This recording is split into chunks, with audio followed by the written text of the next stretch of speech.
Okay, hello everyone. My name is Paulina Crawford, and today I'm going to be demonstrating how to do feed-in braids into your hair. Here I am showing you all the needed materials. You're going to need braiding hair, pre-stretched preferably, some gel, a rat tail comb, and some edge control. It doesn't matter the edge control, but that's my favorite right there. So I'm going to start off by parting my hair into 3 sections. You'll see me here parting hamburger style, so from ear to ear. Yes, I do tend to make faces when I do my hair because I am very tender-headed. But you're going to part ear to ear, and you're going to end up with 3 ponytails like this. Once you have 3 ponytails, you're going to put the back in a pony, and you're going to leave it back there. Here, you're going to start pre-parting. I like to be very proactive about this style because the better planned you are, the better it is. So here, you'll see me part down the middle because I'm doing 6 braids. So I'm going to part it down the middle, and then I'm going to plan 3 parts on one side.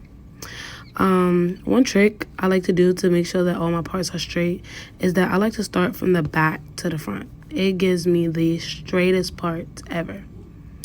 As I part, I like to add gel into each part so that it comes out so clean.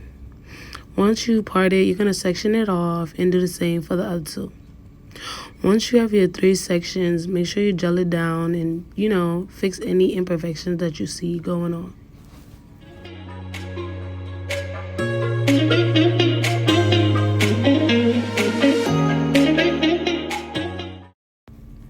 Once you have all 3 parts sectioned off, you will see me follow that first section all the way to the back. You'll take the ponytail out in the back and just follow it back, making sure that you don't add too much hair. And that remember that you have, 5 of the braids that you have to do. I also use a mirror to help guide like where the part is in the back. And then you'll just see me adding gel throughout the braid. Adding gel throughout the braids just makes everything so smooth. Again, I say that you have to be so proactive. So once you gel everything down, you're going to pre-section all your braiding hair. And I like to do it from really small to medium to really large. And you can always like double up the sizes.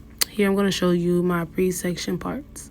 I lay them out like this so I can just grab and go throughout the braid as you see me do. When you're starting off your braid, you're gonna part a little section in the front as you see me do and put that into 3 pieces. You're gonna start off with your regular hair and braid back. After you make that first notch, you're gonna take the braiding hair, which is really hard to see in the video now that I'm going back and watching it, but you're gonna take the braiding hair and put it in between your thumb and your pointer finger.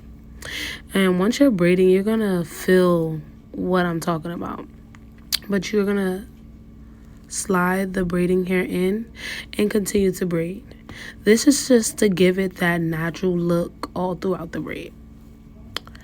Another pointer is to make sure that all the excess gel you're soothing down to the end of the braids. And if you ever like add any extra pieces like I did, like you see me do here, you could just take the rat tooth comb and just glide it up. And because you're holding the hair, it's not going to mess up anything. You see me just fix the part out.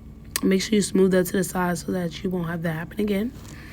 But you're going to just continue to braid and add a small piece of hair to each section. It's not until you get midway through the braid where you'll start to add the medium size sections, and this all depends on how thick your hair is. My hair is fairly thick, so I usually add small pieces until I get to the back where I just want to extend the braid. And you just continue this all the way until you get to the back. In the 18th century, braids were actually used to explain a lot of things like your religion, your marital status, how old you were, different things like that. And during slavery time, people even used braids to like show different directions in which they needed to go. Like they used braids as maps. Now in today's time, we use braids to, express ourselves and show different things, according to Now News. Here you will see that I have finished the braid and I'm just using braiding hair to extend it down to my preferred length. You just keep adding hair until you have got the length that you wanted, and you can use other braids to make sure that they are all the same length. You'll see me here biting down on the braid.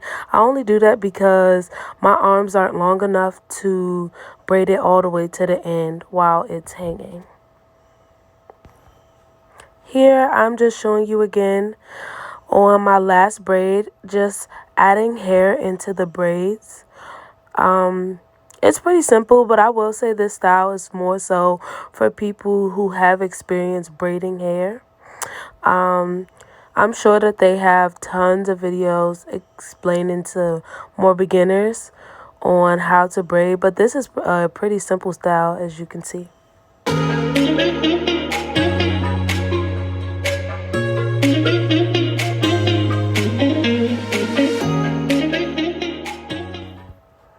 And that is the complete style on how to do feed-ins on yourself.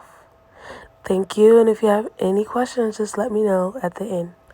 Bye.